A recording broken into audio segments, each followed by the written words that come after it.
नहमदुहु व नुसल्ली व नुसल्लिमु अला रसूलिहिल करीम अम्मा बअद फअऊज़ु बिल्लाहि मिनश शैतानिर रजीम बिस्मिल्लाहिर रहमानिर रहीम इन्नल्लाह व मलाइकतहु युसल्लूना अलन नबी या अय्युहल्लज़ीना आमनू सल्लु अलैहि व सल्लिमू तस्लीमा। दुरूद पाक जुमअतुल मुबारक का तसव्वुर, आक़ाए दो आलम अलैहिस्सलाम की कचहरी का तसव्वुर, आपकी हाज़िरी का तसव्वुर, आपकी नज़रे रहमत का तसव्वुर, आपकी शफ़ाअत की तलब का तसव्वुर और सारी अक़ीदतें जमा करके अपनी ग़ुलामी का तसव्वुर करते हुए अपने महबूब आका की बारगाह में दरूद पाक पेश कीजिए। तमाम आशिक़ सरवर दुरूद पढ़ते हैं। मैंने सबसे पहले क्या लफ्ज़ बोला है? आशिक़। क्या बोला है? आशिक़। तो साथ साथ चेक करना है कि आपके ऊपर कौन सी बात सेट आती है। एमें आवाज़ें निकालना या कोई इश्क की आइन अभी दाखिल हुई है अंदर, आइन मिल गई ना, सिर्फ आइन इश्क की, तब भी काम बन जाएगा। सारा इश्क तो हम बर्दाश्त ही नहीं कर सकते, सारा इश्क तो हम बर्दाश्त ही नहीं कर सकते, लिहाजा इश्क की आइन ही मिल गई तो बड़ी बात है, और वो तलब के बगैर नहीं मिलती, ये बात याद रखिए। तमाम आशिक़े सरवर दुरूद पढ़ते हैं और जबीने इश्क झुकाकर दुरूद पढ़ते हैं। जबीन किसे कहते हैं? माथा, पेशानी। तमाम आशिक़े सरवर दुरूद पढ़ते हैं, जबीने इश्क झुकाकर दुरूद पढ़ते हैं। और दुरूद पढ़ना, ये बड़े गौर से सुनने वाला जुमला है। दुरूद पढ़ना कहाँ हर किसी की किस्मत में। बैठ के सुन के हाजिर हो के जुबानों को तौफीक नहीं मिलती दरूद पढ़ने की। क्यों? दरूद पढ़ना कहाँ हर किसी की किस्मत में, नसीब वाले ही उन पे दरूद पढ़ते हैं। नसीब वाले ही उन पे दरूद पढ़ते हैं। अपनी ज़ुबानों को, अपने दिलों को आदत डाला करें कि वो बोलें, वो मुशक्क़त करें, वो मेहनत करें और उसको फिर कबूल करवाएं, वरना खुदा न खास्ता ये बदनसीबी कहीं हमारे हिस्से में ना आ जाए। दुरूद पढ़ना कहाँ हर किसी की किस्मत में, नसीब वाले ही उन पर दरूद पढ़ते हैं। और हैं जिनके क़ल्ब में रोशन मोहब्बतों के चराग। वाह सुभान अल्लाह। हैं जिनके क़ल्ब में रोशन मोहब्बतों के चराग, वो शाहिदी पे बराबर दुरूद पढ़ते हैं। वो ना बैठने का इंतज़ार करते हैं, ना घर में रहने का इंतज़ार, ना नमाज का इंतज़ार, ना जाए नमाज का इंतज़ार, बराबर दुरूद पढ़ते हैं। बराबर क्या दुरूद होता है? जहाँ बात करने की भी ज़रूरत है तो छोड़ो परे, बात करके क्या करनी है, हजूर पे दरूद पढ़ो। किसी को फजूल बात का जवाब दे के क्या करना है, हजूर पे दरूद पढ़ो। और सफ़र में इससे अच्छी क्या बात है कि तुम जाए बाजार में रहे हो, तुम्हारे साथ मुस्तफ़ा करीम हो। तुम गली में जा रहे हो, तुम्हारे साथ कायनात का वाली हो। तुम घर में कामकाज कर रहे हो, तुम्हारे दिल में समाई हुई ज़ात मोहम्मद मुस्तफ़ा की हो। इससे ज़्यादा अच्छी बात है कोई? तो खुदारा सिर्फ वक्ती सुबहान अल्लाह से वक़्त गुजारी ना किया करें, सीखा करें, उन चीज़ों को दिल में उतारा करें और वैसा बनने की कोशिश किया करें। है जिनके क़ल्ब में रोशन मोहब्बतों के चिराग, वो शाहिदी पे बराबर दुरूद पढ़ते हैं। कहा खुदा ने है सल्लु अलैहि क़ुरआन में। क्या मतलब है? सल्लु अलैहि का क्या मतलब है? दरूद पढ़ो। कुरान पाक ने क्या कहा? दरूद पढ़ो। किस पे? उस मेरे महबूब पे। सल्लु अलैहि, मेरे उस महबूब पे दरूद पढ़ो। ये किसने कहा? खुदा ने। कहाँ कहा? कुरान में। जो बदल नहीं सकता, पुराना नहीं हो सकता, ख़त्म नहीं हो सकता, वहाँ रब ने फरमाया। कहाँ खुदा ने है? सल्लु अलैहि कुरान में। तो देखिए, तो हम रसूल खुदा पे दरूद पढ़ते हैं। यानी अगर हमारी ज़ुबानों को ये तौफीक मिलती है तो हम रब का हुक्म मान रहे हैं, हम अपने रब की फर्मा बरदारी में अपने महबूब पे दरूद पढ़ रहे हैं। कहा खुदा ने है सल्लु अलैहि कुरान में, तो हम रसूल खुदा पे दरूद पढ़ते हैं। और जितने लोगों ने अभी पर्चियाँ लिख के दी थी ना दुआओं के लिए, सुनिए, दुआएं होती हैं मकबूल इसलिए हम सब, दुआएं होती हैं मकबूल इसलिए हम सब खुदा के प्यारे नबी पे दरूद पढ़ते हैं। खुदा के प्यारे नबी पे दरूद पढ़ते हैं।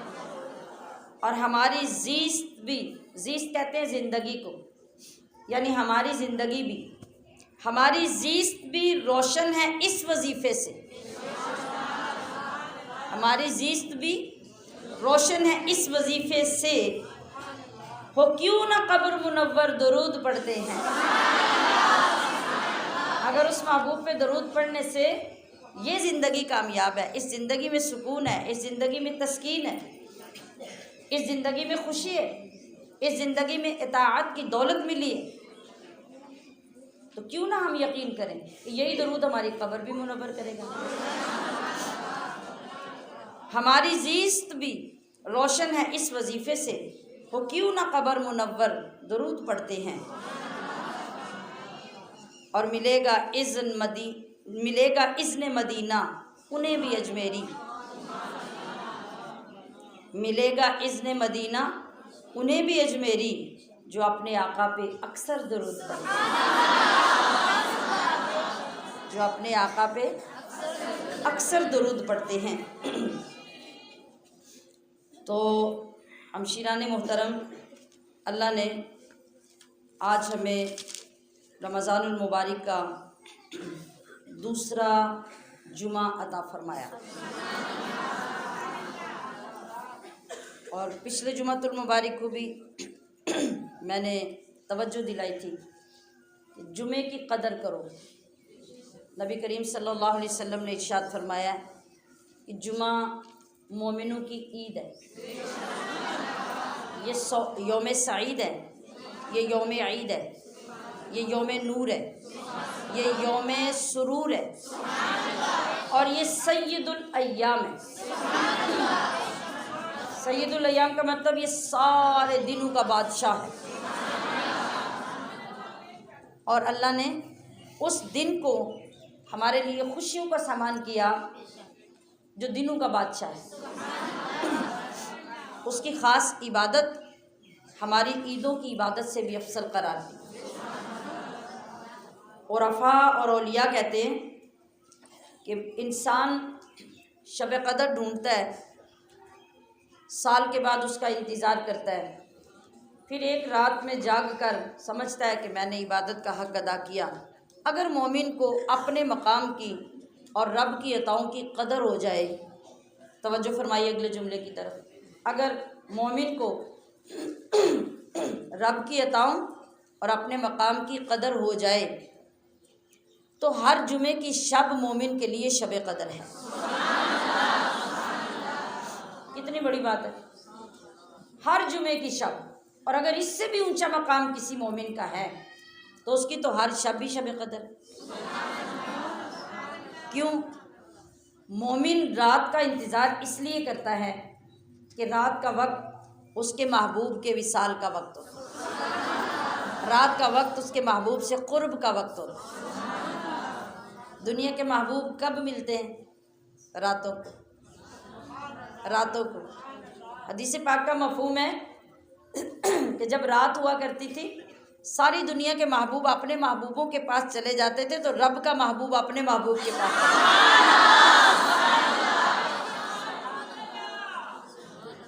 फ़लसफ़ा समझिए कितना खूबसूरत है, मगर खूबसूरत तब लगेगा ना जब हकीकी महबूब से हमें मोहब्बत हो। तो कभी हम अपने अंदर झांकें, सोचें, तो हमें लगता है कि हम रात का कभी इंतज़ार करते हैं, हमें लगता है कि हम कभी उन लम्हात का इंतज़ार करते हैं कि जब सारी दुनिया सो जाएगी हम सारे दुख समेट के अपने महबूब के कदमों में रखते हैं। हम सारी बातें, सारे राज अपने रब से करने के लिए उठ खड़े होंगे और मुसल्ले पे बैठ जाएंगे। कभी लगा हमें अपने अंदर झांक के? नहीं लगा ना। और कभी वक्त भी आ जाए, अल्लाह हमें मौका भी नसीब कर दे, तो तब भी नसीब भी नहीं होता, तब भी कभी थकावट, कभी काम का गलबा, कभी खामखा की फजूलियात जिनको हमने पाल रखा होता है, और उनकी वजह से हमारे दरवाज़े पे नहर बह रही होती है और हम प्यासे मर रहे होते हैं। किस कदर महरूमी की बात है। रब क्या फरमाता है? पिछली राती रहमत रब दी करे बुलंद आवाज़ा। ये ऐसा ही है जैसे ये तालिबात से मुखातिब हूँ, जैसे आपके रूम्स के दरवाज़ों पे खड़े होके कोई नाते पढ़े, कसीदा पढ़े और कहे कि उठो तहज्जुद का वक्त हो गया, उठ के पढ़ लो, और आप कहें कि जाओ हमें सोने दो। ये क्या है? ये बदनसीबी। अल्लाह के घर में रहकर अल्लाह बुलाए, ये अल्लाह के नुमाइंदे होते हैं जो खुद जाग कर सोने वालों को जगाते हैं। ये अल्लाह के नुमाइंदे होते हैं, और जब वो आपको जगाएं कि उठो, दरिया जो बह रहा है उसे बंद कर दिया जाएगा, तो इस वक्त जो बह रहा है तो अपने बर्तनों को भर लो। और हम अपने दरवाजे पे बहने वाले दरिया को इग्नोर करके सोते रहें तो प्यासे मरे ना। तो हर रात क्या होता है? पिछली राती रहमत रब दी करे बुलंद आवाज़ा, बख्शिश मंगन वाले कारण खुला है दरवाज़ा। और ये हर रात की बात है, पूरे साल की हर रात की बात है। कुछ रातें तो ऐसी होती हैं कि रब की रहमत इतने जोश में आती है कि उधर सूरज गरूब हुआ, उधर रब का जलवा पहले आसमान में। लूट सेल, अल्लाह की अता की लूट सेल लग गई और सारी रात लगी रही। कितने लोगों के नसीब में होता है कि वो लूट सकते हैं? ये बातें अगर हम सोचना शुरू कर दें, थोड़े दिन लगेंगे ये मेहनत करने में, हमारे मुकद्दर बदल जाएंगे, हमारी सोच बदल जाएगी, हमारा पैमाना बदल जाएगा। तो इसकी बड़ी ज़रूरत है। और ये सारी जो वर्कशॉप्स रोज़ाना होती हैं और हम किसी न किसी चीज़ पे गुफ्तगू करके आगे बढ़ते हैं, ये होती सिर्फ इसलिए है कि हम अपनी खराबियों को दूर करने और अच्छाइयों को अपने अंदर लाने की कोशिश करें। तो हर जुमा, बाज़ रवायात में है कि जुमे की इबादत गरीबों का हज है। अब कोई गरीब तो है, मगर रब का हबीब भी बने तो तब ना। अपने रसूल का हबीब बने, गरीब भी हो, तो रब जुमे को ही उसको हज करवा दे। ये सारी आम जुमे की बातें हैं। रमज़ान मुबारक का जुमा, उसकी क्या शान है, क्या मकाम है, क्या हदूद हैं जो इंसान बयान कर सके। हर घड़ी में और हर इफ्तारी जुमे की में लाखों के हिसाब से अल्लाह रब्बुल इज़्ज़त गुनाहगारों की बख्शिश करता है, नेकों की नहीं। नेक तो नेक होते हैं ना, गुनाहगारों की बख्शिश करता है। तो हमें फ़िक्र होनी चाहिए कि हम भी उस लिस्ट में आ जाएं, हमें भी कुछ हासिल हो जाए, तो इससे बड़ा फ़ायदा होगा। और उसके बाद जुमातुल मुबारक के दिन दरूद पाक की फजीलत क्या है, इसे भी बहुत मर्तबा बयान किया कि दरूद पाक हर दिन में हमारा कलेक्ट होता है इधर आप पढ़ते हैं उधर फरिश्ता। और मुझे मुफ्ती अहमद यार खान नईमी रहमतुल्लाह अलैह जो मेरे दादा उस्ताद हैं, उनके जुमले ने मुझे निहाल कर दिया जब मैंने ये पढ़ा कि वो फरमाते हैं कि कोई बंदा ये ना समझे कि अगर वो बैठा हुआ है ना, तस्बीह लेके दरूद पढ़ रहा है, तो एक बार जाके फरिश्ता कह देता है, या रसूल अल्लाह, वो आपकी जो ग़ुलाम है, वो जो आपकी उम्मती है, वो आप पे दरूद पढ़ रही है। और रसूलुल्लाह खुश होकर कबूल करते हैं। आप फरमाते हैं नहीं, मोहब्बत वालों ज़रा तसव्वुर करो और सुनो, सीन और मंज़र क्या होता है। मंज़र ये होता है, आप कहते हैं अस्सलातु वस्सलामु अलैका या सय्यदी या रसूलल्लाह, फरिश्ता कहता है या रसूलल्लाह, उसने ये दरूद पढ़ा, पढ़ने वाला फिर कहता है अस्सलातु वस्सलामु अलैका या रसूलल्लाह, फरिश्ता फिर कहता है या रसूलल्लाह, इसने पढ़ा। तीसरी बार पढ़ने वाला फिर कहता है या रसूलल्लाह अस्सलातु वस्सलामु अलैका या रसूलल्लाह, फरिश्ता फिर कहता है या रसूलल्लाह, इसने चौथी बार दरूद पाक पढ़ा। आप अगर एक जगह बैठकर 1000 मरतबा दरूद पढ़े तो 1000 बार फरिश्ता आपका नाम लेके रसूलुल्लाह को बताए, ऐ उम्मती तुझे कितनी बड़ी खुशनसीबी चाहिए, कितना बड़ा और मकाम चाहिए। एक वक़्त में जितनी बार तू अपने महबूब पे दरूद पढ़े, उतनी बार तेरा और तेरे बाप का नाम रसूलुल्लाह की बारगाह में जिक्र किया जाए। सोच कितना बड़ा मकाम है, कितना बड़ा मर्तबा है। तो अब जब जुमा है, जुमे की रात है, जुमे का दिन है, अब हम दरूद पाक पढ़े तो क्या होगा। अब फरिश्ता साइड पे हो जाएगा, अब फरिश्ता साइड पे हो जाएगा और कायनात के वाली की अपनी निगाह रहमत उठेगी। आप अलैहिस्सलातु वस्सलाम ने खुद फरमाया कि मैं जुमे की रात और जुमे के दिन में दरूद पढ़ने वालों का दरूद खुद समाअत करता हूँ। और अगर कोई पढ़ते पढ़ते मुझे याद करके तड़प उठे तो फिर मैं सिर्फ समाअत तक महदूद नहीं रखता, फिर मैं उसे देखता भी हूँ, उसे पहचानता भी हूँ, और ये पहचान फिर क़यामत में काम आएगी। एक बात को अगली ज़िंदगी के लिए सीख लेना, अगर हम सीखना चाहें और नेक होना चाहें, तो मैं समझती हूँ कि ये इतनी बात जो मैंने कर दी ये काफ़ी है, ये काफ़ी है। लेकिन चूँकि हम अपने अंदर की कदूरतों, ख़राबियों और कसाफ़तों की वजह से वक्ती तौर पे नरम होते हैं, उठते हैं, फिर वैसे ही हो जाते हैं, इसलिए हमें इस पे मेहनत ज़्यादा और बार बार करनी पड़ती है। तो चलें, बार बार की मेहनत भी अगर रंग ले आए तो भी नुकसान नहीं, तो भी बड़ा फ़ायदा है।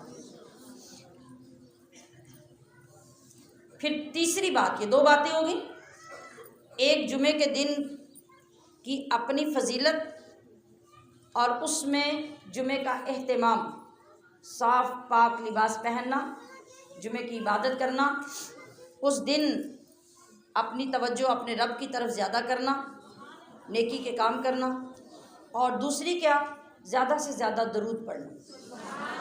तीसरी बात, जुमे के दिन क्या है, तीसरी बात यह है कि जुमा के दिन इंसान अपनी तौफीक और अपनी ताकत के मुताबिक सदका लाजमी करे। इसलिए मुझे आज बेइंतहा खुशी हो रही थी कि अल्हम्दुलिल्लाह कितने लोगों को देखें, कुछ लोग इतवार को करेंगे, कुछ हफ्ते को करेंगे, कुछ सोमवार को करेंगे, कबूल होगा, मरदूद नहीं होगा, कबूल होगा। लेकिन आज के दिन रेट बड़ा चढ़ा हुआ है। आपको पता है कि जब सब्जियां लगाई हो ना काश्तकार ने, और उसे पता हो कि सुबह मंडी का रेट बड़ा तगड़ा है, तो वो कच्ची सब्जी तोड़ के ले जाता है। उसे पता है कि जो रेट आज मिलना है वो कल नहीं मिलना। हम इस तरह सोचना शुरू कर देना, कबूल तो हर दिन में होगा, उसका अजर भी मिलेगा, लेकिन जो अजर जो रूहानियत, जो नूरानियत और जो रेट आपको जुमा के दिन मिलेगा, वो पता है कितना फ़र्क है बाकी दिनों में। नबी अलैहिस्सलाम ने फरमाया कि जितना फ़र्क 11 महीनों में और माह रमज़ान में है ना, इतना फ़र्क बाकी 6 दिनों के सदका करने और जुमे के दिन सदका करने में है। मुख्तलिफ़ उलमा ने मुख्तलिफ़ अल्फाज के साथ इसकी अहमियत बयान की। और अल्लाह के वली और जो उलमा थे, उन लोगों के अपने अजीब व गरीब से तरीक़ेकार अल्लाह को राज़ी करने के अपनी अपनी अदाएँ होती थी। हज़रत काब बिन मालिक की एक हदीस है जिसमें लिखा गया कि आम दिनों के सदक़े से जुमे के दिन का सदका बेहतरीन सदका है। और हदीस पाक का तर्जुमा कि इस दिन का सदका दूसरे दिनों की बनिस्बत बेहतर है। हाफिज़ इब्न क़य्यम आप फरमाते हैं कि इस दिन का सदका दूसरे दिनों के सदक़ात पर अहमियत और फजीलत रखता है, और एक हफ्ते में इस दिन सदका करना ऐसा ही है जैसे सारे महीनों के मुकाबले में रमज़ान में सदका करना। अच्छा, अब जो आपके काम की बात है ना, बड़ी प्रैक्टिकल करने वाली, वो बात सुनिए। इब्ने तैमिया राहिमहुल्लाह, इनको लोगों ने देखा कि जब ये जुमा के दिन जुमा पढ़ने के लिए निकलते ना, इमाम इब्ने तैमिया जुमा के दिन जब जुमा पढ़ने घर से निकलते ना, तो घर से निकलते हुए घर के अंदर आगे पीछे देखते, कोई चीज़ नज़र आती, उठा के बगल में दबा के ले जाते और बाहर जाके सदका कर देते। कितनी खूबसूरत अदाएँ अल्लाह के बंदों की नेकियां करने की। क्या चीज़, मतलब क्या चीज़ होती, कोई उनके सहन में, कोई कमरे में, कोई अलमारी में, कोई सोना, कोई चांदी तो नहीं बिखरे पड़े होते थे। क्या बताने का मतलब है, हत्ता कि उन्हें घर में रोटी ही पड़ी हुई मिलती ना, तो वो जाते हुए रोटी उठा के ले जाते, बाहर जाके सदका कर देते। अब अल्लाह को ना तो चांदी की ज़रूरत है, ना सोने की, ना बड़ी भारी रकम की। अल्लाह तो ये देखना चाहता है कि मेरे महबूब से मोहब्बत कितनी करते हैं, मेरे महबूब के फरमान की पासदारी कितनी करते हैं, और मेरी बातों को याद कितना रखते हैं। आप अगर आधी रोटी, एक रोटी उठा के किसी गरीब को जाके दे देंगे, हत्ता के सदका ये भी है कि आप घर से रोटी के टुकड़े, कोई हड्डियाँ, कोई बोटी, कोई गोश्त, कोई चीज़ लेके बाहर निकलते हैं, बाहर जाके बिल्लियों को, कुत्तों को डाल देते हैं, ये भी सदका है। आप करें तो सही ना, क्या करते हैं आप, कुछ भी करेंगे ये सदका है। हत्ता कि उलमा ने फरमाया कि आप जो सब्जियां काटते हैं, आपके पास अगर पैसे नहीं है तो परेशान क्यों होते हैं। गरीबों का मावा, फकीरों का मलजा, वो तो सबको सीने लगाने वाला महबूब है और सबके लिए इंतज़ाम लेके आया है। तो उलमा ने फरमाया कि अगर तुम सब्जियां काटते हो जिनके छिलके उतरते हैं और वो जानवर खाते हैं, तो घर से सदक़े की नीयत से वो छिलके उठा लो और जहाँ कहीं जानवर हैं वहाँ जाके उनके आगे डाल दो, वो भी तुम्हारा सदका कबूल हो जाए। अगर तुम उस सदक़े का सवाब अपने माँ बाप, अपनी औलाद, अपने रिश्तेदारों को जो फौत हो गए हैं, आपके पास पैसा नहीं, अनाज नहीं, कपड़ा नहीं, ख़त्म दिलाने के लिए कोई चीज़ नहीं, तो मत परेशान हो, वो रब बड़ा करीम है। एक वाक़या कहीं पीछे मैंने सुनाया होगा कि एक बड़ा ही गरीब आदमी जिसके माँ बाप फौत हो गए, ख्वाब में जब देखे उनको परेशान, जब देखे परेशान, जब देखे अजाब में, तकलीफ़ में, बड़ा रोए, बड़ा परेशान हो, मेरे पास पैसा नहीं, मेरे पास दौलत नहीं, मेरे पास लंगर पकाने को कुछ नहीं, पढ़ा लिखा भी नहीं, मैं क्या करूं, किस तरह अपने माँ बाप की रूह को तस्कीन पहुंचाऊं। तो मंडी में काम करता था, ये रेड़ों वाले लोग जो होते हैं, मंडी से चीज़ें उठानी, आगे पीछे करनी, वो गरीब आदमी था। किसी आलिम से बात की तो उसने कहा कि तुम मंडी में जाते हो ना, तो वहाँ पे लोग जो तरबूज खा के छिलके फेंक देते हैं ना, तुम वो तरबूज के खाली छिलके उठा के, जो खौल होता है तरबूज का, वो उठा के जो गधे और जानवर जो खाते हैं, उनके आगे जाके डाल देना, इसका सवाब भी तुम्हारे माँ बाप को पहुँचेगा। इतना अजीम और इतना आसान दीन भी किसी का होता है जो अल्लाह ने हमें अता किया। और फिर वाकई उसने यही किया, उसने छिलके उठाए, गिरे पड़े, उनको धोया, धो के जाके जो वो गधे वगैरह रेड़ों के आगे थे मंडी में, उनके आगे जाके रखे, उन्होंने खाना शुरू कर दिए। कहता कि 1-2 दिन के बाद मैंने अपने माँ बाप को ख्वाब में देखा तो मेरे माँ बाप खुश थे और उन्होंने मुझे बताया कि तुमने जो हमारे लिए सदका किया, अल्लाह ने सदका कबूल करके हमें माफ़ी दे दी। तो कहाँ भूले फिरते हैं हम अपने रब को क्या समझते हैं? हम उसको समझे तो सही, अपने दीन को समझे तो सही। अल्लाह ने किस कदर किस कदर अजर सवाब हमारे लिए रखे हैं। और फिर जुमा के दिन उसने किस कदर, अगर ये रेट बढ़ने का यकीन ना होता तो इब्ने तैमिया जैसे आलिम दीन रोटियों के टुकड़े जाके सदके करते। उन्हें यकीन था कि जो आज सवाब मिलना है वो कल नहीं मिलना। तो हमें इस बात को आज के जुमे के सदक़े में, ये रमज़ान मुबारक का 2023 का दूसरा जुमा है और आप अगर इन सारी नेमतों को समेटना चाहते हैं तो क्या करेंगे? आप पूरी ज़िंदगी हर जुमे का ये मामूल बना लें। मुश्किल है जी? नहीं, मुश्किल नहीं है। ये जुमे का ख़ास सदका है और बाकी फरमाया गया कि बाकिरू बिस सदक़ती, अपने हर दिन का आगाज़ सदक़े से करो। फ़इन्नल बला ला यतख़त्तस सदक़ता, जब तुम सुबह का आगाज़, दिन का आगाज़ सदक़े से करोगे तो जो बलाएँ आती हैं ना दिन में हमारे ऊपर, मुसीबतें, परेशानियाँ, तो बला सदक़े से आगे कदम नहीं रख सकती। अगर कोई मुसीबत और बला दौड़ती हुई आपकी तरफ आएगी तो सदका यूँ खड़ा हो जाएगा। कितना आसान नुस्खा है।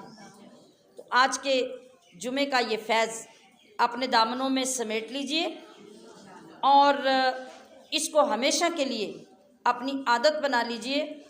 आप अलैहिस्सलातु वस्सलाम ने यह भी फरमाया कि बेशक मुसलमान का सदका उसकी उम्र बढ़ाता है। बंदे की उम्र बढ़ती है जितना सदका ज़्यादा करता है। तो हम में से कौन है जो ज़्यादा जीना नहीं चाहता? दुनिया छोड़ के जाने को दिल करता है, सबका दिल करता है। अब ये कर लो, अब वो कर लो, अब अपनी औलाद के फ़र्ज़ अदा कर लो, फिर उनकी औलाद के कर लो, दिल फिर भी नहीं भरता। अगर अल्लाह पोते को भी, मैंने अगले दिन, हमारे बहुत करीबी मिलने वाले थे, तो माशाल्लाह बड़ी नेक खातून थी, बड़ी सादा, और औलाद, पोते और पड़पोते ये उसकी ज़िंदगी में मौजूद थे। अच्छा, अब क्या वफ़ात हुई तो ख़ानदान के लोग कह रहे थे कि अम्मा जी कह रही थी कि मेरा दिल करता है कि अल्लाह मुझे सेहत दे दे तो मैं अपने पोते की औलाद की खुशी भी देखूं। यानी बंदे की दुनिया से मोहब्बत का ये आलम है कि वो छोड़ना नहीं चाहता उसको।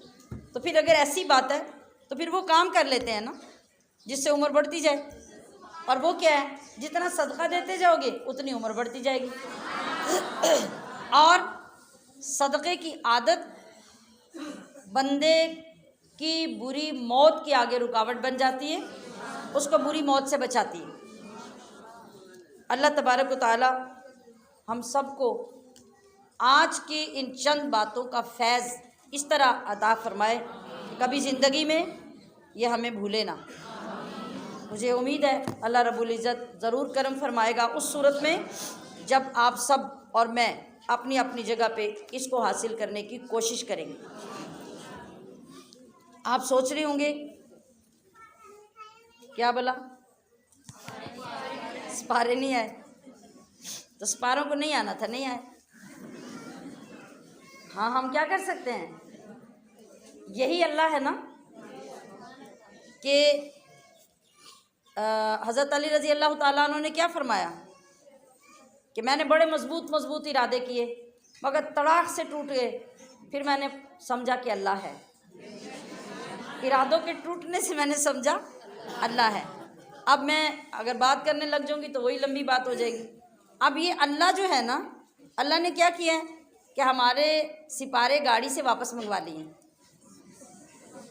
वो गाड़ी में आके बैठ चुके थे गुजरात आने के लिए, लेकिन अल्लाह ने वापस मंगवा लिए। अब हम क्या करें? तो ये एक लंबी गुफ्तगू है, पीछे उसके कई मसाइल हो गए जिसकी वजह से उनका पहुंचना दुरुस्त नहीं था, फिर वो नहीं पहुंच सके, उनमें कुछ चीज़ें चेंज करने वाली हो गई, उसमें गलती होगी प्रेस वालों की, तो इस वजह से हमारे वादे के मुताबिक वो पहुंचे नहीं। और हमने इस तरह तो ख़राब वो लेने नहीं थे कि वो कुरान पाक की किताब तो नहीं है, तो इस वजह से फिर हमने उनको वापस करवाया। अब आज भी आप ऐसे पढ़ेंगे, कल भी पढ़ेंगे और परसों इंशाल्लाह आपको मिलेंगे। अब परसों पता नहीं हमें मिलेंगे या आपको मिलेंगे। अऊज़ु बिल्लाहि मिनश शैतानिर रजीम, बिस्मिल्लाहिर रहमानिर रहीम। या अय्युहल्लज़ीना आमनू लयब्लुवन्नकुमुल्लाहु बिशैइन मिनस्सैदी तनालुहु ऐदीकुम व रिमाहुकुम लियअलमल्लाहु मन यख़ाफुहु बिलग़ैब फमन अतदा बअद ज़ालिका फलहु अज़ाबुन अलीम। या अय्युहल्लज़ीना आमनू ला तक़तुलुस्सैद व अंतुम हुरुम वमन क़तलहु मिनकुम मुतअम्मिदन फजज़ाउम मिस्लु मा क़तल मिनन नअम यहकुमु बिही ज़वा अदलिन मिनकुम हदियन बालिग़ल कअबति औ कफ़्फ़ारतुन तुआमु मसाकीन औ अदलु ज़ालिका सियामन लियज़ूक़ वबाल अम्रिहि अफ़ल्लाहु अम्मा सलफ़ वमन आद फ़यंतक़िमुल्लाहु मिन्हु वल्लाहु अज़ीज़ुन ज़ुन्तिक़ाम। उहिल्ल लकुम सैदुल बहरि व तआमुहु मताअन लकुम वलिस्सय्यारा व हुर्रिम अलैकुम सैदुल बर्रि मा दुमतुम हुरुमा वत्तक़ुल्लाह अल्लज़ी इलैहि तुहशरून। जअलल्लाहुल कअबतल बैतल हराम क़ियामन लिन्नासि वश्शहरल हराम वल हदिय वल क़लाइद ज़ालिका लितअलमू अन्नल्लाह यअलमु मा फ़िस्समावाति व मा फ़िल अर्दि व अन्नल्लाह बिकुल्लि शैइन अलीम। इअलमू अन्नल्लाह शदीदुल इक़ाबि व अन्नल्लाह गफ़ूरुर रहीम। मा अलर रसूलि इल्लल बलाग़ वल्लाहु यअलमु मा तुबदून व मा तक्तुमून। क़ुल ला यस्तविल ख़बीसु वत्तय्यिबु वलौ अअजबक कसरतुल ख़बीस फत्तक़ुल्लाह या उलिल अलबाबि लअल्लकुम तुफ़्लिहून। या अय्युहल्लज़ीना आमनू ला तस्अलू अन अश्याअ इन तुबद लकुम तसुअकुम व इन तस्अलू अन्हा हीन युनज़्ज़लुल क़ुरआनु तुबद लकुम अफ़ल्लाहु अन्हा वल्लाहु गफ़ूरुन हलीम। क़द सअलहा क़ौमुम मिन क़ब्लिकुम सुम्मा अस्बहू बिहा काफ़िरीन। मा जअलल्लाहु मिन बहीरतिन वला साइबतिन वला वसीलतिन वला हाम वलाकिन्नल्लज़ीन कफ़रू यफ़्तरूना अलल्लाहिल कज़िब व अक्सरुहुम ला यअक़िलून। व इज़ा क़ील लहुम तआलौ इला मा अंज़लल्लाहु व इलर रसूलि क़ालू हस्बुना मा वजदना अलैहि आबाअना अवलौ कान आबाउहुम ला यअलमून शैअन वला यहतदून। या अय्युहल्लज़ीना आमनू अलैकुम अनफुसकुम ला यदुर्रुकुम मन ज़ल्ल इज़ा इह्तदैतुम इलल्लाहि मर्जिउकुम जमीअन फयुनब्बिउकुम बिमा कुन्तुम तअमलून। या अय्युहल्लज़ीना आमनू शहादतु बैनिकुम इज़ा हदरा अहदकुमुल मौतु हीनल वसिय्यति इस्नानि ज़वा अदलिन मिनकुम औ आखरानि मिन गैरिकुम इन अंतुम ज़रबतुम फिल अर्दि फ़असाबतकुम मुसीबतुल मौत तहबिसूनहुमा मिन बअदिस्सलाति फयुक़सिमानि बिल्लाहि इन इर्तबतुम ला नश्तरी बिही समनन वलौ कान ज़ा क़ुर्बा वला नक्तुमु शहादतल्लाहि इन्ना इज़न लमिनल आसिमीन ज़ालिका अदना अन यअतू बिश्शहादति अला वजहिहा औ यख़ाफ़ू अन तुरद्द अयमानुम बअद अयमानिहिम वत्तक़ुल्लाह वस्मऊ वल्लाहु ला यहदिल क़ौमल फ़ासिक़ीन।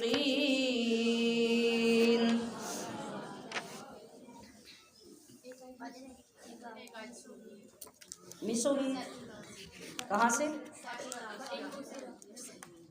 Second last. अच्छा, एक वर्क नहीं खुला, वो मेरे पास तफसीर वाला कुरान शरीफ है ना, तो बीच में वर्क एक मिस हो गया, इस वजह से मैं इसे पीछे से पढ़ देती हूँ। आऊज़ु बिल्लाहि मिनश शैतानिर रजीम फ़इन उसिर अला अन्नहुमा इस्तहक़्क़ा इस्मन फ़आख़रानि यक़ूमानि मक़ामहुमा मिनल्लज़ीना इस्तहक़्क़ अलैहिमुल औलयानि फ़युक़सिमानि बिल्लाहि लशहादतुना अहक़्क़ु मिन शहादतिहिमा वमा अतदैना इन्ना इज़न लमिनज़ ज़ालिमीन ज़ालिका अदना अन यअतू बिश्शहादति अला वजहिहा औ यख़ाफ़ू अन तुरद्द अयमानुम बअद अयमानिहिम वत्तक़ुल्लाह वस्मऊ वल्लाहु ला यहदिल क़ौमल फ़ासिक़ीन।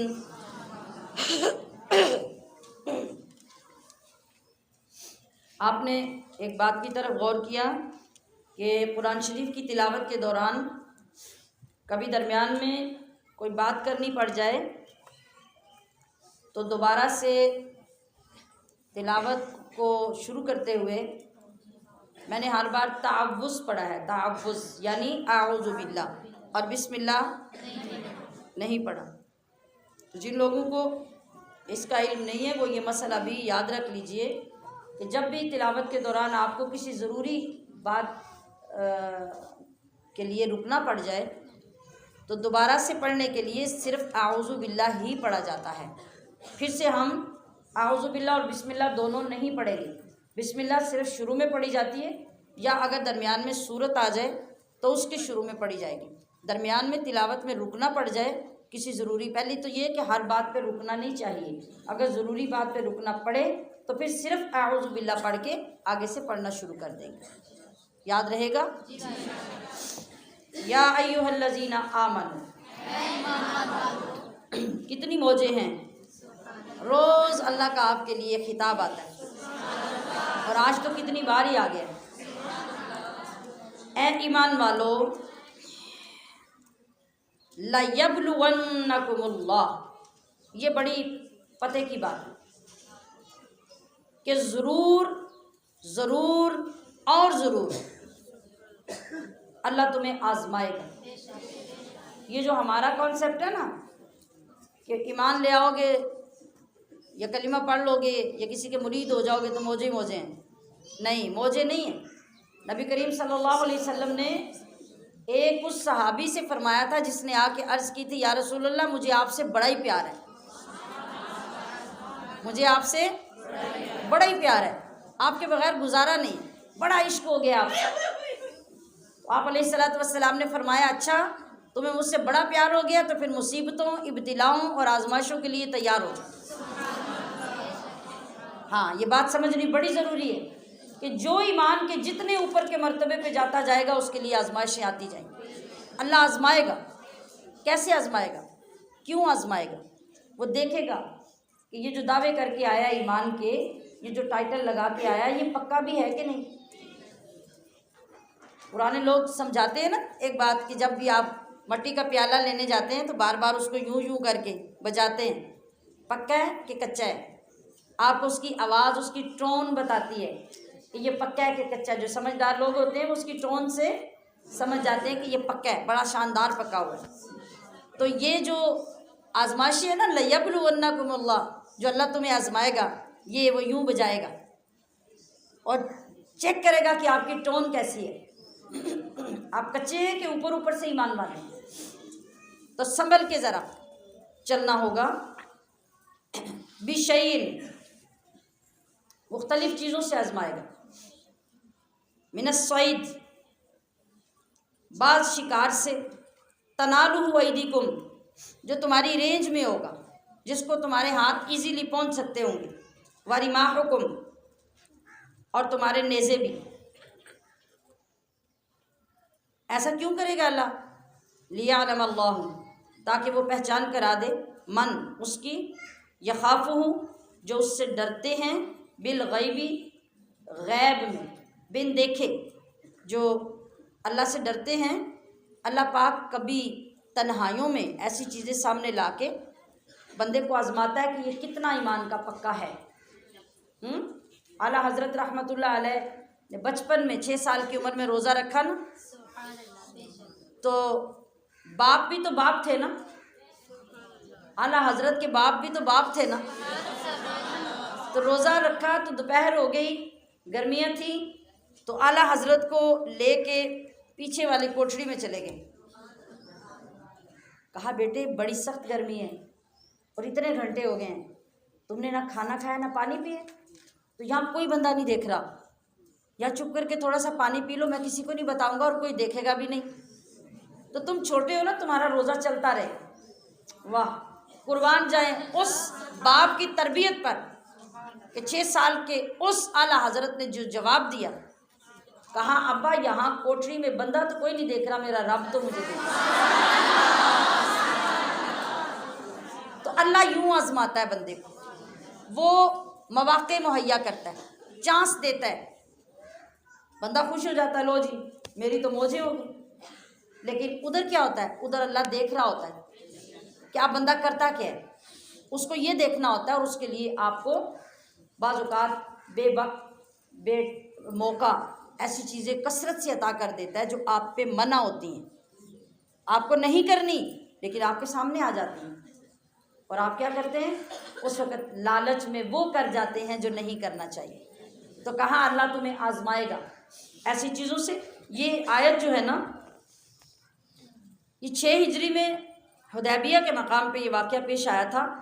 उस साल मुसलमान एहराम बांध के आए थे। सुलह हुदैबिया का नाम सुना होगा, कई लोगों ने सुना होगा, बच्चों ने तो किताबों में पढ़ा है, इस्लामियात में। अब जो एहराम बांध के लोग आए थे ना, तो एहराम की हालत में शिकार करना मना होता है, आप शिकार नहीं कर सकते, वो हराम है। तो अब क्या हुआ कि जब वो एहराम बांध के आए, अल्लाह ने उन्हें आजमाया। बार बार सामने शानदार शिकार आते थे, बार बार शिकार आते थे कि आसानी से उनको वो पकड़ सकते थे, शिकार कर सकते थे। जानवर भी, परिंदे भी, वो कसरत से इर्द गिर्द मंडलाते थे। तो किसका दिल नहीं चाहेगा? यही आजमाइश थी। अल्लाह ने कहा कि अब यही तुम्हें आजमाया। इस तरह के जे सवारियों के ऊपर जा रहे थे ना हजूर के गुलाम एहराम बांधे हुए, तो सवारियों के ऊपर मंडलाते थे आप परिंदे, और इजी था कि उन्हें वो बिल्कुल आसानी से शिकार कर लेते। आगे पीछे जानवर फिरते थे कि सवारी से उतर के थोड़ी सी कोशिश करके उनको पकड़ लेते। अब अल्लाह का हुक्म यह है कि इनको हाथ भी नहीं लगाना, अब इनको हाथ भी नहीं लगाना, ये आजमाइश है। और हम क्या समझते हैं? बंदा तो बड़ा चंगा है, ते पता नहीं बीमारियां ते मुसीबतां ते मुकदमे ते फलाना फलाना क्यों होता रहता है।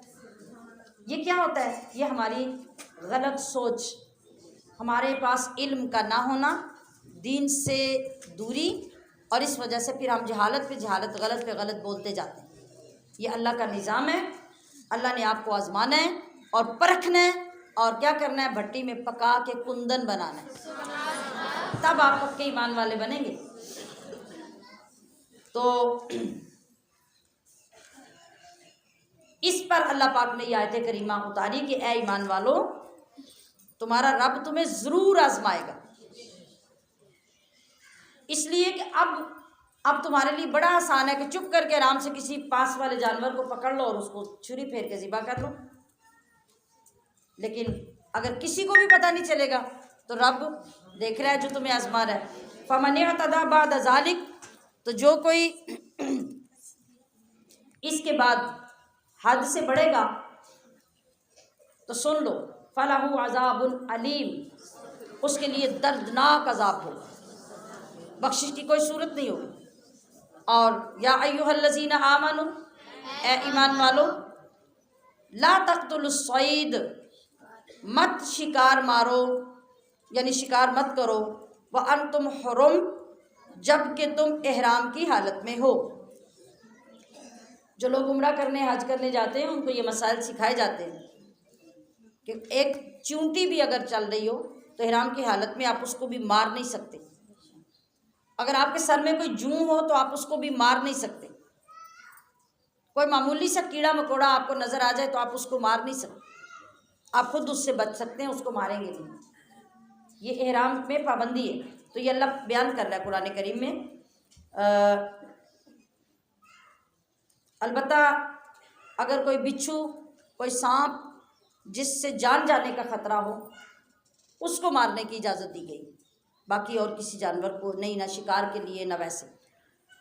वमन क़तलहु मिनकुम, और जो कत्ल करे किसी चीज़ को यानी शिकार को तुम में से जानबूझकर, फजज़ाउम मिस्लु मा क़तला, तो उसका बदला क्या है कि वैसा ही जानवर मिनन नाआमी, मवेशी में से वो दे, यहकुमु बिही, इस बात का हुक्म करें, ज़वा अदलिम मिनकुम, दो सिका मजबूत अदल वाले आदमी, हदयन बालिगल काबाती, ये जानवर जो लिया जाएगा ये कुर्बानी के तौर पर हरम में यानी काबा में पहुंचाया जाएगा, या फिर औ कफ़ारतुन, जो एहराम की हालत में कोई शिकार कर ले तो वो कफ़ारा दे। कफ़ारा क्या है? तो आमु मसाकीन, चंद मिस्कीनों का खाना, औ आदलु ज़ालिका, या इसके बराबर सुयामन, चंद रोज़े बंदा रखे और उन रोज़ों को कफ़ारे के लिए अल्लाह की बारगाह में पेश करे। ये सब क्यों कहा गया? लियज़ूक़ा वबाल अमरी, ताकि वो बंदा अपने काम का वबाल चख ले कि उसने अल्लाह की नाफरमानी की। मसला समझ में आया कि नहीं आया जी? अफ़ल्लाहु अम्मा सलफ़, ये जब हुक्म आया कुरान का, इससे पहले अल्लाह फरमाया कि जो कुछ हो गया सो हो गया। अगर अल्लाह पिछला भी हिसाब ले लेता तो अल्लाह ने फरमाया जो हो गया सो हो गया, यानी उसकी हम सज़ा भी नहीं दे रहे, उसका हम हिसाब भी नहीं ले रहे, लिहाजा वो तुम्हें माफ़ है। वमन आदा, मगर अब जो पलट कर ऐसा करेगा, फ़यंतक़िमुल्लाहु, तो अल्लाह बदला लेगा उससे। वल्लाहु अज़ीज़ुन ज़ुन्तिक़ाम, और अल्लाह बड़ा गालिब, बदला लेने वाला है। लिहाजा इंसान के लिए क्या होगा कि वो अल्लाह के अहकाम को सीखे, फिर उन पे अमल करें। मैं हमेशा एक बात अर्ज़ करती हूँ कि आप जब भी उम्रे पे जाएं, हज पे जाएं, तो खुदारा बहुत सारे दिन लगा के उसके अहकाम सीखें। हमारे पास शॉपिंग, तैयारियाँ, रिश्तेदारों को मिलना, दावतें, खामखा फजूलियात जिनका कोई मकसद ही नहीं है। आप क्या करने जा रहे हैं? जश्न पे जा रहे हैं। आपको बड़ा एतमाद है कि हम बड़ी कमाई करके अल्लाह के घर जा रहे हैं कि हम जाएंगे तो अल्लाह आके हमें वेलकम करेगा।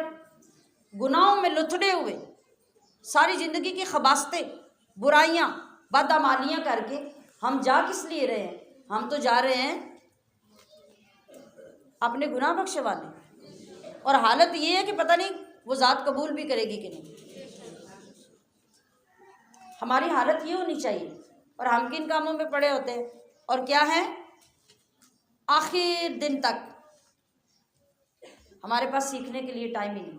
हमें पता ही नहीं हमने वहाँ जाके क्या करना है। तो वहाँ क्या होगा? जिधर लोग टुरेंगे ऐसे भी टुर लाएंगे। ये उम्रा हो रहा है, ये हज हो रहा है, जिधर लोगों को देखा कि ज़्यादा लोग उधर जा रहे हैं, पीछे चल पड़े, कहीं तो पहुँचेंगे ना। ये कौन सी इबादत है? हमें अपनी फ़िक्र होनी चाहिए। हमारे ननिहाल में मैं थी जब बचपन में अपने नानी जी के पास, तो वहाँ पे एक खातून थी, बहुत बड़ी चुदरानी थी।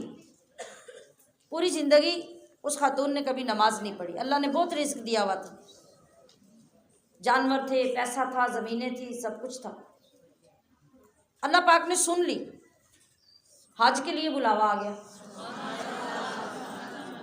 अपने आप को पहचानना भी बहुत बड़ी बात और बहुत बड़ा तस्लीम कर लेना है। वो वक्तन फ़ौक्तन आए, हमारे जो नानी जी थे, बेजी कहते थे हम उन्हें, बेजी के पास वो आते और सारा इलाका उनके पास आके कुरान करीम पढ़ता। 50 साल ज़िंदगी के उन्होंने अपने इलाके के बच्चों, बच्चियों, औरतों, बूढ़ी ख़वातीन को कुरान पढ़ाया। तो वो खातून, मैं बचपन में मुझे याद है कि मैं देखती कि वो आती कभी कभी ऐसे, उस वक्त आती जब बाकी सारी औरतें पढ़ के चली जाती, बेजी अकेले होते और वो आती और आके बैठ जाती, कुछ ना कुछ पूछती, कुछ ना कुछ पूछती, आहिस्ता आहिस्ता शर्मिंदा शर्मिंदा सा चेहरा। और हालत ये होती कि जैसे औरतें आमतौर पे यूं करके चादर आधे चेहरे पे कर लेती, इस तरह करके वो सामने बैठती, पूरा चेहरा खोल के भी नहीं बैठती। कितना अल्लाह ने एहसास दे दिया उस औरत को। और फिर कुछ दिन बाद जब वो नहीं आई, किसी बंदे को पता नहीं कि ये औरत हज पे जा रही हैं, सिवाय इसके कि वो बेजी के पास भी उस वक्त आती जब औरतें पढ़ के चली जाती। वो आके जो सीख सकती थी, पूछ सकती थी, उसने पूछा। और थोड़े दिन जब नहीं आई तो पता करवाया गया कि वो क्यों नहीं आ रही, किधर है। तो उनके घर से जब पता करवाया तो घर से पता करवाने के पे पता चला कि वो तो हज पे चली गई हैं। पूरे मोहल्ले में, बरादरी में, गली में किसी बंदे को पता नहीं कि वो खातून हज पे गई है। ये है अपने गुनाहों को तस्लीम करना। और वो रोती थी, कहती थी कि मैं किस मुंह से काबे जाऊंगी, मुझे रब ने बुलाया है तो मैं जाके वहाँ क्या करूँगी, मुझे तो बोलना नहीं आता, खड़े होना नहीं आता। तो हम सब की हालत ये होनी चाहिए, जाते हुए हम किन कामों में लग जाते हैं। हमें कदम कदम पे तरीका सीख कर जाना चाहिए, कदम कदम पे अहकाम की फ़िक्र करनी चाहिए कि वहाँ जाके हमसे कुछ गलत ना हो जाए, गुनाह ना हो जाए, बेअदबी ना हो जाए। तो बाहर कैफ ये आपकी तरबियत की बात बीच में काबा से मुतल्लक जो आ गई, ये ज़रूरी थी कि मैं आपको अर्ज़ करती। अब अल्लाह करीम फरमा रहा है कि उहिल्ला लकुम सैदुल बहर, तुम्हारे लिए दरिया का शिकार हलाल किया गया। व तआमुहु, और उसका खाना भी, मताअन लकुम वलिस्सय्यारा, तुम्हारे और मुसाफिरों के फ़ायदे के लिए। व हुर्रिमा अलैकुम, और तुम पर हराम है, सैदुल बर, खुश्की का शिकार। खुश्की का शिकार अभी मैंने जिक्र कर दिया ना पीछे, जानवर, परिंद, चरिंद। और जो समंदर का या दरिया का शिकार है वो क्या है, मछली वगैरह, उसका हुक्म अलग है, वो जायज़ है और ये जायज़ नहीं है। ये कब तक जायज़ नहीं, जब तक तुम मेहराम में हो। वत्तकुल्लाह अल्लज़ी इलैहि तुहशरून, और उस अल्लाह से डरो जिसकी तरफ तुम्हें उठाया जाना है। हर चीज़ का हिसाब ले लेगा तुम्हें सामने खड़ा कर। जअलल्लाहुल काबता, अल्लाह ने किया या बनाया काबा को, अल बैतल हराम, अदब वाला घर, क़यामा, क़याम का बाइस, लिन्नासी, लोगों के लिए, वश्शहरल हराम, और हुर्मत वाले महीने, वल हदिया, और क़ुरबानी, वल क़लाइद, और क़ुरबानी के गले में जो आवेज़ा हार और निशानियाँ होती हैं, ये सब क्या है, इन सब को अल्लाह ने हुर्मत वाला, अदब वाला बनाया है। ज़ालिका लितअलमू, ये इसलिए कि तुम जान रखो, अन्नल्लाह यअलमू, कि अल्लाह जानता है, माफ़िस समावात, जो कुछ आसमानों में है, व माफ़िल अर्द, और जो कुछ ज़मीन में, उससे कोई चीज़ पोशीदा नहीं। व अन्नल्लाह बिकुल्लि शैइन अलीम, और अल्लाह हर शय को जानता है। इअलमू, जान रखो, अन्नल्लाह, कि बेशक अल्लाह का शदीदुल इक़ाब, सख्त अज़ाब है। और दूसरी तरफ व अन्नल्लाह गफूरुर रहीम,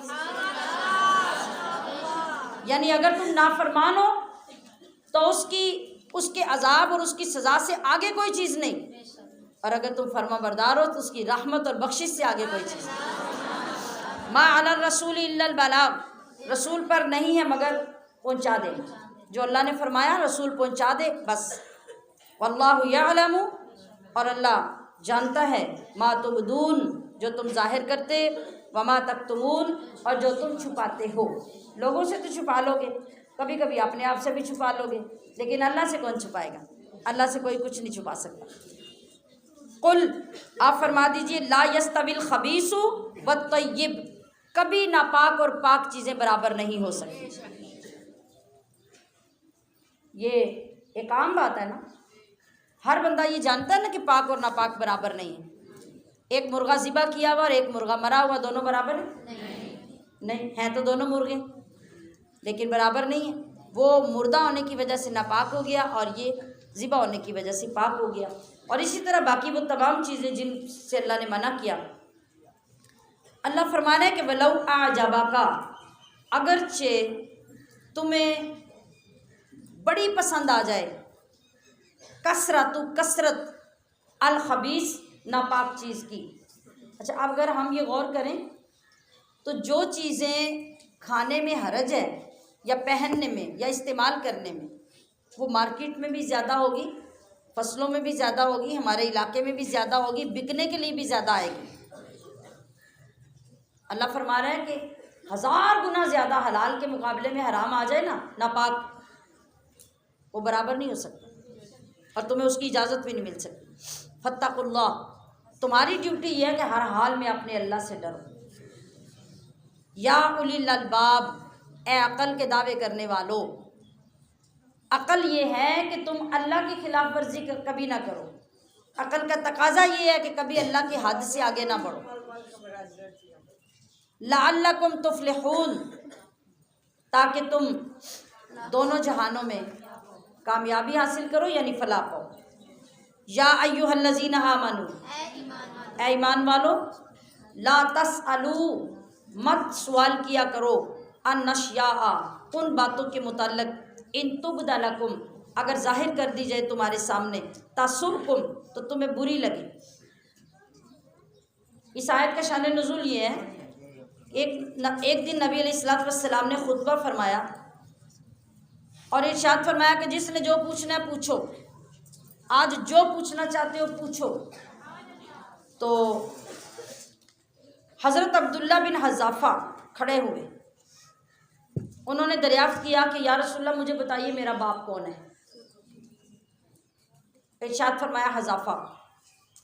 फिर फरमाया और पूछो। हज़रत उमर फ़ारूक ने उठकर ईमान और रिसालत का इकरार करके रदीतु बिल्लाहि रब्बन व बिल इस्लामी दीनन, ये फरमा के माजरत कर कहा, या रसूल अल्लाह, हम नहीं पूछते। क्यों? उन्हें पता था कि अगर नबी अलैहिस्सलातु वस्सलाम ने बोलना शुरू कर दिया तो वो राज सामने आ जाएंगे कि हम लोगों के सामने मुंह दिखाने के काबिल नहीं रहेंगे। तो इसलिए सवाल भी सोच के करना चाहिए कि वो गले ना पड़ जाए और हम खुद ही मुंह दिखाने के काबिल ना रह जाए। सवाल करने का भी एक तरीक़ा होता है। हज़ूर नबी अलैहिस्सलातु वस्सलाम की बारगाह में जब सवाल आते ना, तो सवाल के अंदर गलती होती तो जवाब देने की बजाय आप पहले सवाल ठीक करवाते थे कि सवाल ऐसे नहीं, ऐसे होना चाहिए। सवाल पूछने का भी एक तरीका होना चाहिए और वो भी हमारे करीम आका ने हमें सिखाया। जी, अब वजह क्या है? ये हज़रत उमर फ़ारूक ने खड़े होकर सबसे पहले माजरत क्यों कर ली जल्दी से? हज़रत अब्दुल्ला बिन हज़ाफ़ा की वालिदा ने उनसे शिकायत की और कहा कि तू बहुत नालायक बेटा है, तुझे क्या मालूम ज़माना जाहिलियत की औरतों का क्या हाल था। खुदा ना खास्ता तेरी माँ से कोई कसूर हुआ होता, समझ रहे हैं, कोई कसूर हुआ होता तो आज वो कैसी रुसवा होती। इस पर हज़रत अब्दुल्ला बिन हज़ाफ़ा ने कहा, अगर सरकार रिसालत मुआब सल्लल्लाहु अलैहि वसल्लम किसी हबशी ग़ुलाम को भी मेरा बाप बता देते तो मैं फिर भी यकीन से मान लेता। मुझे लगता है आपको बात की समझ नहीं आई। ये जो हज़रत अब्दुल्ला बिन हज़ाफ़ा खड़े हुए ना, इन्होंने पूछा कि भी मुझे बताइए कि मेरी माँ कौन है, मेरा बाप कौन है। ये सवाल करने पे इनकी वालदा ने बाद में इनको डांटा, इनको कहा कि तुझे समझ नहीं है कि तूने कैसा सवाल हुजूर की बारगाह में पेश कर दिया। तुम्हें मालूम नहीं कि हमारा जो पिछला ज़माना गुजरा है उसमें बदकारी बेहयाई की ऐसी फरावानी थी और औरतें ऐसी ऐसी बदकारी करती थी, बेहयाई करती थी कि मुंह दिखाने के काबिल नहीं रहती। माँ ने समझाया बेटे को, कहा कि सोच खुदा ना खास्ता अगर तू मेरे किसी गुनाह की पैदावार होता और आज हजूर सारे मजमे में ये बयान कर देते तो तेरे पल्ले क्या रहता? तूने कैसा सवाल कर लिया उठ के? यही वजह थी, इसी वजह से डर के हज़रत उमर फारूक फटाफट उठे और उन्होंने कहा या रसूलल्लाह हमें सब कबूल है, हम हर चीज़ पे राज़ी हैं और हम माफ़ी चाहते हैं कि कहीं कोई सवाल में गलती ना हो जाए। व इन तसअलु अनहा हीन युनज़्ज़लुल कुरान, और अगर तुम पूछ बैठो या सवाल करो उस वक़्त जब कुरान उतर रहा है तो तुबदा लकुम, तुम पर जाहिर कर दी जाएंगी चीज़ें, अफ़ल्लाहु अन्हा, अल्लाह उन्हें माफ़ फरमा चुका है।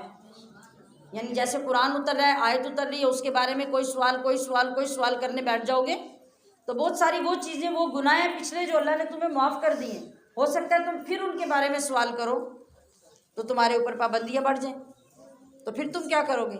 लिहाजा बड़ों की बारगाह में, अल्लाह वालों की बारगाह में बैठकर सवाल करने से पहले 70 बार सोचना चाहिए, 70 बार सोचना चाहिए। इल्म का सवाल करें, अमल का सवाल करें। और वल्लाहु गफूरुन हलीम, और अल्लाह बख्शने वाला हिल्म वाला है। क़द सअलहा, तुम बेशक सवाल कर चुकी ऐसा, कौमुन, एक कौम, मिन क़ब्लिकुम, तुमसे पहले, सुम्मस्महू बिहा काफिरीन, फिर उसके बाद वो उसके मुनकिर हो बैठे। मतलब क्या कि ऐसे सवाल पिछली कौमें भी अपने नबियों से करती रहीं, और जब वो सवाल करने के बाद नबियों ने बयान कर दिया कि इसका ये हुक्म है, ये हुक्म है, तो सुनकर उन पे अमल नहीं किया। अगर पूछते ही ना तो माफ़ी मिली हुई थी ना, जब पूछ के अपने ऊपर पाबंदी लगवा ली तो अब तो पाबंद हो गए उसको करने पे, जब नहीं किया तो फिर अल्लाह के अज़ाब के मुस्तहिक हुए। व इज़ा क़ीला लहुम तालौ, और जब उनसे कहा जाए कि आओ, इला मा अनज़लल्लाह, उसकी तरफ जो अल्लाह ने उतारा, व इला रसूल, और रसूल की तरफ, क़ालू, तो कहते हैं, हस्बुना, हमें बहुत है, वही काफ़ी है, मा वजदना, हमने पाया, अलैहि, जिस पर, आबाना, अपने बाप दादा को। इस आयत के अंदर बड़ी तफसीर है हम सब के लिए, बड़ी डिटेल है हम सब के लिए, और उन तमाम ख़वातीन को ये ज़रूर जाके पैगाम सुनाए आज की तिलावत का, जिनको ये कहा जाए कि दीन सीखने के लिए आओ, मोहब्बत और इश्क की बात सीखने, रमज़ान के मसाइल सीखने और कुरान सीखने के लिए आओ, तो वो आगे से क्या कहती हैं कि जो साढ़े बड़े 10 गए ने वो बहुत है, और घर में बैठ के हम जो कर लेते हैं बहुत है। और ये बहुत जो है, इस बहुत का पता उस वक्त चलेगा जिस वक्त हर चीज़ का हमें हिसाब देना पड़ा। तो ये किसका काम है? ये डायलॉग जो है कि हमें वही काफ़ी है जो हमारे बड़े करते थे, हम तो उसको नहीं छोड़ सकते।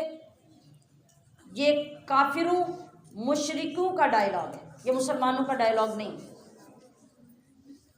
अवलौ काना आबाहुम, आगे कुरान सवाल कर रहा है कि ये जो कहते हैं कि जो हमारे बड़े करते थे हमें वही काफ़ी है, ज़रा इनसे पूछो कि अगरचे तुम्हारे बड़े अनपढ़ हूँ, कुछ ना जानते हूँ, वला यहतदून, और बेहदायते हूँ, तो फिर भी वो तुम्हारे लिए बहुत है, फिर भी तुम उन्हीं पे चलोगे, तो फिर सोच लो जो उनका हशर होगा वही तुम्हारा होगा। या अय्युहल्लज़ीना आमनू, फरमाया गया कि ईमान वालो, अलैकुम अनफुसकुम, हर एक में तुम पर ज़रूरी है कि वो अपनी जान की फ़िक्र करे, ना माँ की, ना बाप की, ना भाई की, ना औलाद की। अपनी फ़िक्र खुद करो, अपना दीन खुद ठीक करो, अपनी नमाज, अपना रोज़ा खुद ठीक करो, ये तुम्हारे ऊपर लाजिम है। ला यदुर्रुकुम, आजकल आयतें भी छूट रही हैं। अच्छा, और जब कहा जाएगा, नहीं इससे पीछे, ये तो मैंने अभी पूरी कर दी। क़द सअलहा, ये चंद अल्फाज रह गए, लेकिन मैंने उसका खुलासा बयान कर दिया इसलिए।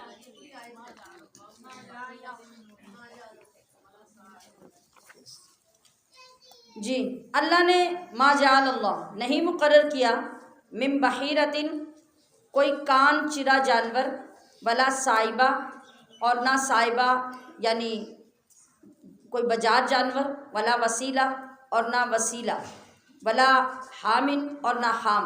ये जो नाम है ये बुतों के नामों पर कुफ़ार ने अपने जानवरों के नाम रखे हुए थे और ये इनकी ख़ास पहचान थी। इतने साल का जानवर, इसका ये नाम, इस हालत का ये नाम। जैसे मैंने पहले बोला बहीरा, बहीरा वो था जिसका कान चीर देते थे, उसको बहीरा कहते थे। और ये बुतों के नाम पे छोड़ देते थे। उनको कोई हाथ नहीं लगाता था, जहाँ मर्जी जाके चलें, जिस ज़मीन से मर्जी खाएं, जो मर्जी करें। तो अल्लाह ने फरमाया कि अल्लाह ने तो ये तुम्हारे लिए मुकर्रर नहीं किए, वलाकिन्नल्लज़ीना कफ़रू, और लेकिन काफरों ने यफ्तरून अलल्लाहिल काज़िब, अल्लाह पे झूठ बांधा है, बहतान लगाया है। व अक्सरुहुम ला याक़िलून, और उनमें अक्सर को अक़ल ही नहीं। अब जो उससे अगली आयत छोड़ के आगे जो मैं जा रही हूँ ये बयान हो चुकी है। तो कहा गया कि हर बंदा अपना सीखने का पाबंद है, अपना दीन उसके ऊपर सीखना लाजिम है। वो किसी के सीखे हुए को इस्तेमाल करके बच नहीं सकता। किसी की नमाज, किसी का रोज़ा, किसी के अहकाम, किसी का दीन और शरीयत सीखी हुई उसके काम नहीं आ सकती। ला यदुर्रुकुम मन दल्ला इज़ा हतदैतुम, तुम्हारा कुछ नहीं बिगाड़ेगा वो शख्स जो गुमराह हो गया और तुम खुद हदायत पार हो। इज़ा हतदैतुम, तो वो गुमराही उसी के पल्ले पड़ेगी। तुम हदायत पार हो तो तुम्हें हदायत ही नसीब होगी। इलल्लाहि मर्जिउकुम जमीआ, तुम सबको अल्लाह की तरफ पलट कर जाना है। फयुनब्बिउकुम, तो वो तुम्हें बता देगा, बिमा कुंतुम तामलून, जो कुछ तुम करते थे। यानी आज अगर किसी नेकी का हुक्म देने वाले की बात तुम्हारी समझ में आ जाए, तुम फर्मा बरदार बन जाओ, बुराई को छोड़ दो, तौबा कर लो, तो तुम्हारे लिए आज बड़ा सुनहरी मौका है। याद रखो कि अगर आज ये बातें नहीं मानी तो फिर तुम्हें ये यकीन होना चाहिए कि आखिर जाना कहाँ है, किसकी बारगाह में खड़े होना है। और आज तुम ये समझते हो कि अल्लाह को मालूम नहीं, जो कुछ तुम कर चुके हो, कर रहे हो और आगे करोगे, अल्लाह उन सब को जानता है। और फिर ये नहीं कि वो जानता है, वो एक एक चीज़ क़यामत में तुम्हारे सामने रखेगा और तुम्हें बताएगा। तो सामियात मोहतशम, अल्लाह पाक ने हमें क्या फरमाया? हमें ये फरमाया कि तुम हर एक शख्स अपनी जान की फ़िक्र करो, अपने लिए दीन सीखो, दूसरों के लिए नहीं सीखो। ये मत देखो कि कोई नहीं सीख रहा तो हम क्यों सीखें। अब यहाँ पे वो बात सादिक आएगी कि उसको अपनी कब्र में जाना है और आपको अपनी कब्र में। आपको अपने मामलात के जवाब देने और उसको अपने। आपका नतीजा स्कूल में साल के बाद जब रिज़ल्ट निकलता है तो किसी का कार्ड किसी को मिल जाता है, किसी का स्टेटस किसी को मिल जाता है नहीं। वहाँ मैदान माशर का नक्शा सामने आ जाता है कि हर एक को अपना ही कार्ड मिलेगा, दूसरे का नहीं। तो हमारे नामा अमाल के साथ भी यही होना है। अल्लाह ना भूल सकता है, ना उसको गलती लग सकती है। वो हमारी सारी ज़िंदगी के अमाल का नतीजा जो मैदान माशर में देगा वो हम ही देगा। आपको आपका ही देगा, इनको इनका ही देगा, कहीं गलती नहीं लगेगी। लिहाजा हमें लोगों को देख के अपनी बर्बादी नहीं करनी चाहिए। लोग क्या कहेंगे हमें वो सोच के अपना बेड़ा गर्क नहीं करना चाहिए। लोगों के अंदर फैशन क्या चल रहा है, अल्लाह उससे कितना नाराज़ हो रहा है, उसको फॉलो करके अपनी आखिरत तबाह नहीं करनी चाहिए। हमें वही मिलना है जो हमने करना है और दूसरे को वही मिलना है जो उसने करना है। तो ए ईमान वालो, शहादतु बैनिकुम, तुम्हारी आपस की गवाही, इज़ा हदरा, जब आए, अहदकुमुल मौत, तुम में से किसी को मौत, तो उस वक़्त क्या करना चाहिए? हीनल वसीयत, वसीयत करते वक़्त, इस नानी ज़वा अदलिम मिनकुम, दो मोतबर या अदल वाले आदमी, औ आखरानी, या और लोगों में से दो, मिन गैरिकुम, जो तुम्हारे अलावा हों, ये मौजूद होने चाहिए। इन अन तुम दरब, तुम कब, जब तुम सफ़र कर रहे हो, फिल अर्दी, ज़मीन में, हालत सफ़र में अगर कोई हादसा पेश आ गया, बीमारी आ गई, मौत आ गई, उस वक़्त के अहकाम अल्लाह ने हमें क्या सिखाए, क्या करना चाहिए।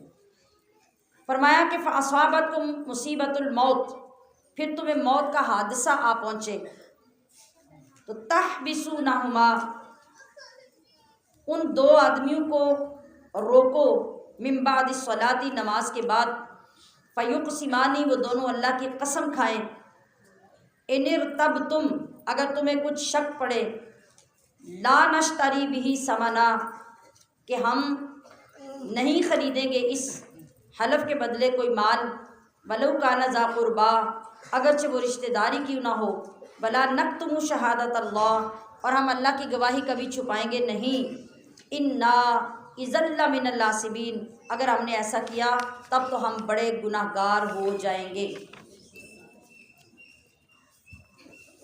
आधी आधी समझ आई होगी आपकी बात और आधी नहीं आई होगी, मुझे खुद पता है कि ये मौजू इस तरह का है। ये बात जो हो रही है इसका शान नुज़ूल समझ लीजिए, आपको समझ आ जाएगी। मुहाजिरीन में से एक साहब, एक आदमी तिजारत के इरादे से ईसाइयों के साथ मुल्क शाम में गया। उन ईसाइयों में से एक आदमी और था जिसका नाम तमीम था, और एक दूसरा आदमी जो था, दो में से, उसका नाम अदी था। जब शाम, मुल्क शाम में पहुँचे तो ये जो मुहाजिर आदमी थे ये बीमार हो गए। उन्होंने अपने सारे सामान की लिस्ट बनाई और लिस्ट बना के सामान के अंदर रख दी।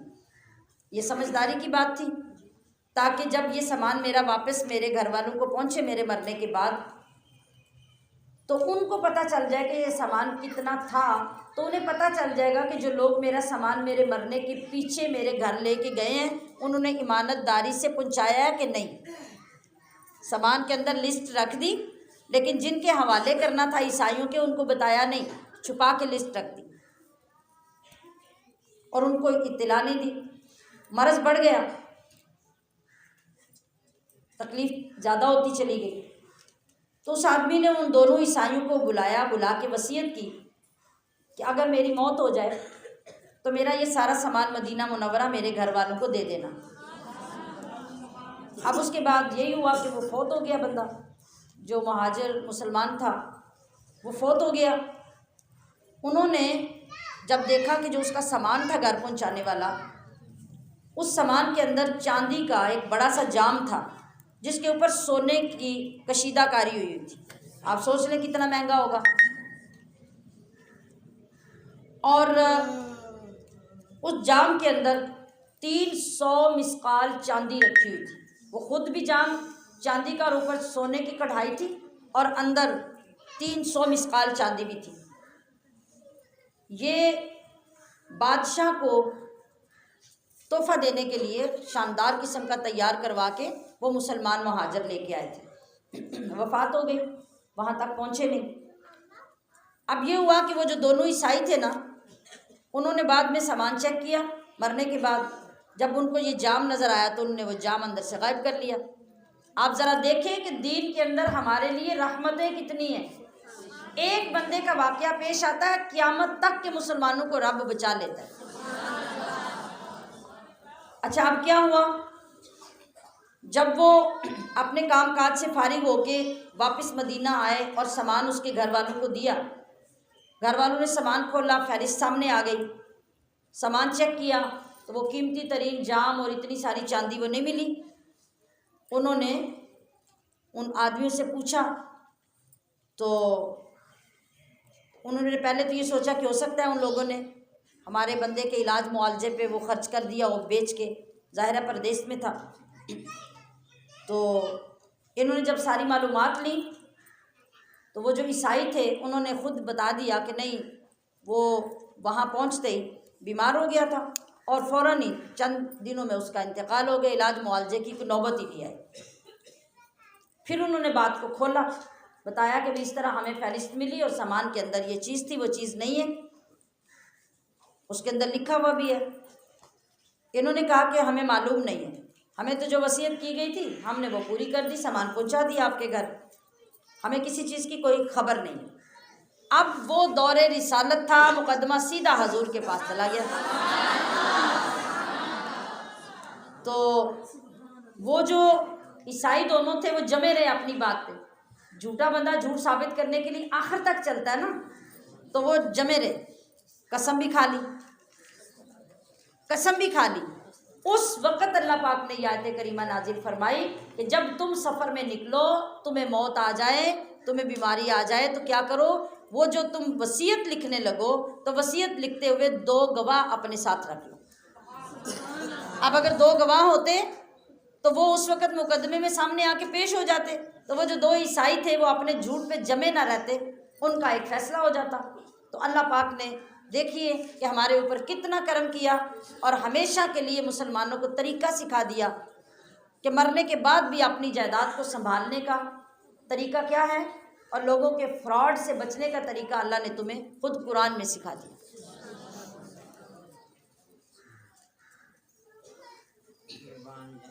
जी, अब उसमें तरीका भी बता दिया कि किस तरह उनकी गवाही लेनी है और क्या अल्फाज कहलवाने हैं। वो अब मैं उनकी डिटेल में भी जाऊंगी तो हमारा वक्त फिर आज भी लेट हो जाएगा।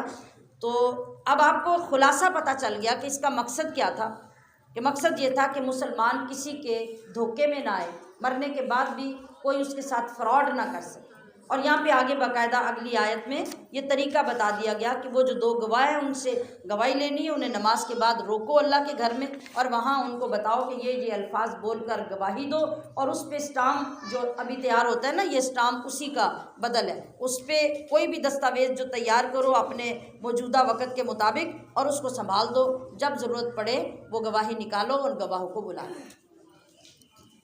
फ़ाइन औसीरा अला अन्नहुमस्तहक़्क़ा इस्मा, फिर अगर ये पता चले कि वो दोनों सज़ावार हुए या मुस्तहिक हुए किसी गुनाह के, यानी वो जिन्होंने गवाही दी थी ना, पेपर लिख के दिया था, बाद में उनके अंदर बदनीयती आ गई, गवाही बदल ली, इनकार कर दिया, अगर ऐसा हुआ तो फरमाया कि फ़आख़रानी यक़ूमानी मक़ामहुमा, फिर उन दोनों की जगह पे 2 और खड़े हो जाए। मिनल्लज़ीना इस्तहक़्क़ा अलैहिमुल औलयान, कि जिन्होंने हक लेके इनको नुकसान पहुंचाया, अब 2 और जो खड़े हों वो औलयान यानी दोनों मैयत के ज़्यादा करीब हों। फ़युक़सिमानि बिल्लाह, अब वो उनके मुकाबले में खड़े होकर कसम खाएं, ला शहादतुना, कि हमारी गवाही अहक्कु, इनकी गवाही से ज़्यादा ठीक है, मिन शहादातिहिमा, इन दोनों की गवाही से, वमा तदैना, और वो कहें कि हम हद से नहीं बढ़े, इन्ना इज़ल्ला मिनज़्ज़ालिमीन, अगर ऐसा है तो हम जालिम हैं, वो खुद अपने आप को जालिम डिक्लेयर करें। ये दोबारा से हलफ उठाने का तरीका होगा। अल्लाह ने फरमाया ज़ालिका अदना, ये करीब तर है, अन, इस बात से, या तो बिशहादती, कि वो अदा करें गवाही, इससे अला वजहिहा, जैसी गवाही का हक है, औ यखाफू, या वो डरें, अन तुरद्द ऐमानुन, कि इससे कि कस्में रद्द कर दी जाए, बाद ऐमानिहिम, उनकी कस्मों के बाद, वत्तकुल्लाह वस्मऊ, और अल्लाह से डरो और हुक्म को गौर से सुनो, वल्लाहु ला यहदिल कौमल फासिकीन, और अल्लाह बेहुक्मों को या फासिकों को कभी हिदायत नहीं देता। यहाँ झूठी कस्मों और झूठी गवाहियों की बुराई, उनका अजाब और उनकी मज़म्मत यहाँ ज़िक्र की गई है। यह मुख्तसर जो इस बात का खुलासा है वो ये है कि झूठी गवाही का कितना वबाल है। आज अगर हम एक नज़र अपनी कचहरियों की तरफ डालें, समझ गए मेरी बात, वहाँ पे कितनी सच्ची गवाही हैं, कितने सच्चे गवाह हैं, और वो जो गवाह सारा दिन कचहरी में फिरते हैं वो कमाई करके लाके आपको खिलाते हैं। फिर आपकी इबादतें, आपकी औलादें, आपकी ज़िंदगी की बरकतें, आपकी तंदुरुस्ती, ये सब कहाँ से आएगा? नहीं आ सकता। तो हमशीराने मोहतरम, हमें इस दीन को सीखना है, इस दीन की तरफ तवज्जो करनी है और अपने कुरान से मोहब्बत करके कुरान के अहकाम सीखने हैं। वमा अलैया इल्लल बलागुल मुबीन।